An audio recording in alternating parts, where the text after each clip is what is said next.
ఇంటర్నల్గా బీజేపీ వాళ్ళతో మాట్లాడుకొని ఏం చెప్తారంటే మీ దగ్గర నుంచి ఒక క్యాండిడేట్ని ఇవ్వండి, నేను మామయ్యని కన్విన్స్ చేసి రెండో క్యాండిడేట్కి పెట్టిస్తా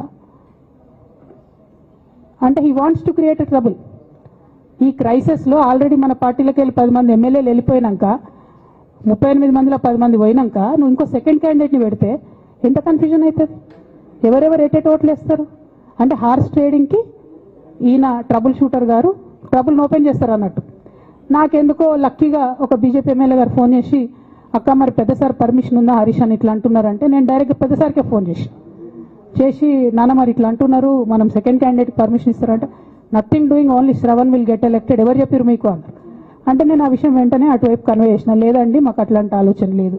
ఎందుకు ఈ రీసెంట్ ఎగ్జాంపుల్ చెప్తున్నా ఇవాళ అంటే హరీష్ రావు గారు ట్రబుల్ క్రియేట్ చేసి ట్రబుల్ని మాఫీ చేసినట్టుగా ప్రయత్నం చేస్తారు. బీఆర్ఎస్ కార్యకర్తలందరికీ నేను నా తమ్ముళ్ళకి రిక్వెస్ట్ చేసి చెప్తున్నా, మా చెల్లెలకు రిక్వెస్ట్ చేసి చెప్తున్నా, మీకు పెద్ద స్థాయిలో జరిగే అన్ని విషయాలు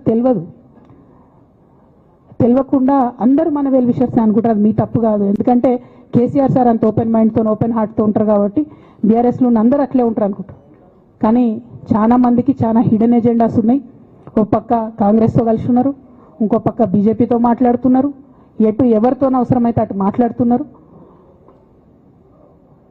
అదేవిధంగా 2018 ఎన్నికలలో హరీష్ రావు గారు 20-25 మంది ఎమ్మెల్యేలకు ఎన్నికలలో అడిషనల్ ఫండింగ్ ఇచ్చారు, పార్టీ ఇచ్చింది కాకుండా.